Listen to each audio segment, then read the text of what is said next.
Évangile de Matthieu, chapitre 2, les versets 16 à 18. Quand Hérode se rendit compte que les savants s'étaient moqués de lui, il entra dans une grande colère. Il donna l'ordre de tuer à Bethléem et dans les environs tous les enfants de 2 ans et moins, selon les indications des temps donnés par les savants. Ainsi s'accomplit ce qu'avait déclaré le prophète Jérémie.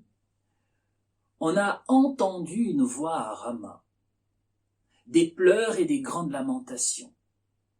C'est Rachel qui pleure ses enfants. Elle ne veut pas être consolée, car ils sont tous morts. Frères et sœurs, chers amis, le texte que nous partageons aujourd'hui, en cette saison de l'Avent, c'est le massacre des enfants par Hérode. Texte qui me semble être en décalage avec la réalité de Noël.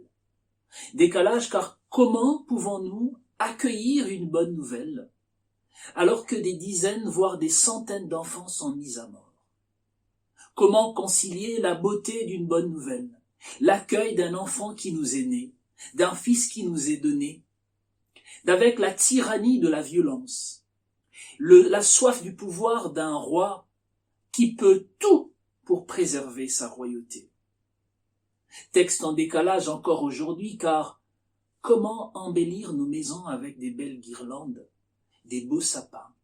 Comment voir rayonner nos rues avec des belles lumières malgré encore la détresse énergétique, la crise énergétique?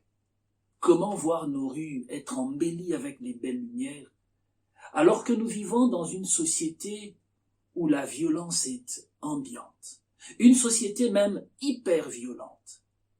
Comment ici, à des milliers de kilomètres, pouvons-nous célébrer Noël alors qu'aux portes de l'Europe, en Ukraine, ou de l'autre côté au cœur de l'Afrique, au Congo, des centaines, voire des milliers de familles sont traversées par la guerre?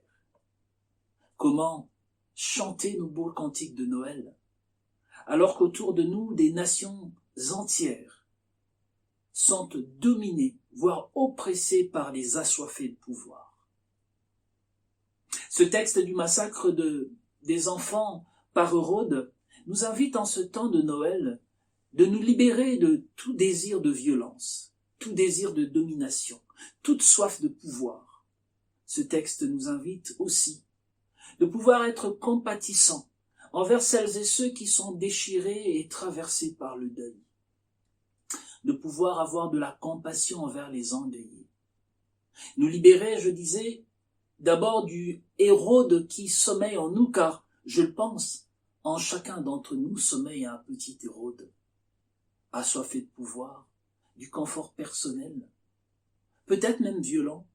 Nous libérer de ce tyran et accueillir la tendresse d'un enfant, cet enfant qui chemine avec nous.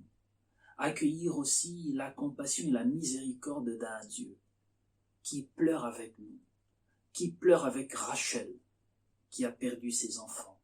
Un Dieu qui essuie nos larmes et qui chemine avec nous jusqu'à l'accueil de celui qui est le prince de paix, celui qui est le Seigneur de la vie, le Fils qui nous est donné, l'enfant qui nous est né, Jésus. Bon temps d'Avent à nous tous, et que la grâce et la paix du Christ soient avec nous.